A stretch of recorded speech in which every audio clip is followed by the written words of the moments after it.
Hey, this is Mike over at Captain Positivity. Thank you for calling. This is Call Center Kevin.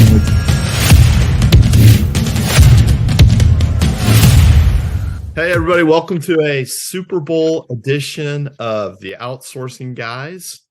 Can't wait for the big game. The only day that should be a holiday that is not. I always thought, why is it on a Sunday? It should be on a Saturday so you can enjoy your Super Bowl Sunday the next morning. Oh, well. Exactly. Maybe some people enjoy their Sunday differently than you and I like to, Mike. True.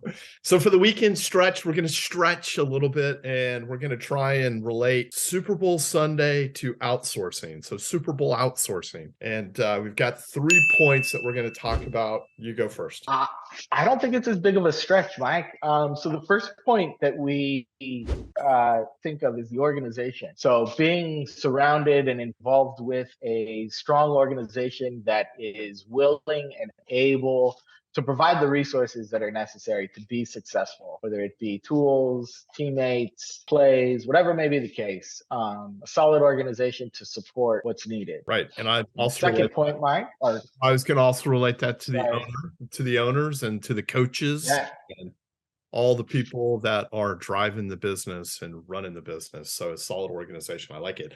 Point number 2 is your players, man. You got to have good players. You got to have good, solid players that are executing the game plan, that they know what the processes are in place, so they can go out and do the job that you need them to get done. So it's kind of the old Patriot way of get the job done. That's kind of what we're relating players to. And for the Chiefs, boo for the Eagles, but for the Chiefs, of making sure that they've got the right people to execute the plan so that they win the game. What do you think? Exactly. That's the biggest one. I agree. I think that can be overlooked sometimes, of making sure they're the right people to execute the plan that's in place, not just being qualified because they've done it before. Can they really do what the organization set out to do? And number 3, last point, your backups.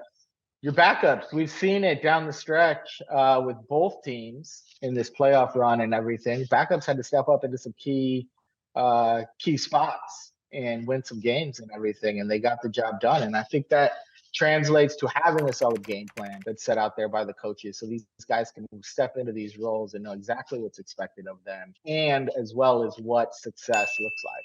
You know, what that definition of success is, I think is huge for these guys, and we saw it play out definitely. And to relate that back to outsourcing, of knowing that you have a backup or a bench, that if you need extra help, if you need something to get done, that you have a company to go to that can help execute the plan. I think the Chiefs, because I'm a Chiefs guy, I mean, their whole wide receivers, they don't have any wide receivers. Some of the wide receivers that got big passes last week came from the practice squad. And so relating an outsourcing company to your bench or your practice squad kind of helps you execute that plan, and you're not let out to dry in the AFC Championship game, that you've got somebody that you can rely on. Same thing for a company. If you've got a big project, if you've got a big event that's coming up and you need somebody to step in and help, then you have that practice squad, you have that bench, you have those people, those players that are ready. All right, Kevin. So big question of the day. Sunday, we've got a big game. You got the Eagles from Philadelphia. Boo. I'm a Cowboy fan. You've got the Chiefs with the best quarterback. I am wearing green today, Mike. Sorry. On purpose.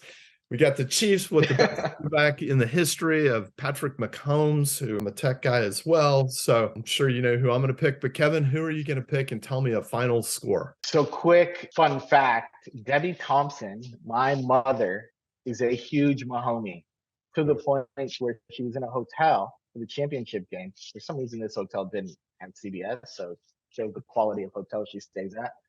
But went to an Applebee's to watch the Chiefs game. So because my mother is such a fan, and because Mahomes is generational, and this partnership would probably end if I was rooting for the Eagles, I'm going with the Chiefs. With a final score, I'm going to go big, like 42-17. Oh, I think Mahomes is going to get dirty. All right. I like it. Another fun fact, the winner of the coin toss for the last 9 years has also won the game. So make sure you're watching that coin toss to see who's actually going to Yeah. win.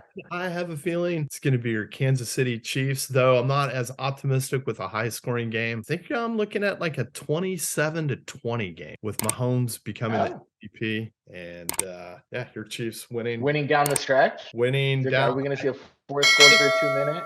I don't think you'll see a fourth quarter 2-minute, but I think they'll be kind of in control of the game, 1 score, 2 scores out. And I think the Chiefs will take it home. Andy Reid is excellent with 2 weeks of rest. I think he actually has a lot of motivation to go back and beat his Eagles. Yeah. So I'm picking the Chiefs. I think the ankle is going to be a big question mark, though. Mahomes, unfortunately, he could win every year, except he seems to always be banged up these last couple of weeks of this season. I'm interested to see how he looked all right in the championship game. Look good. All out. All out. All right. Well, thank you, everybody. Go Chiefs. And we Go Chiefs. talk to you soon. See you guys. Bye.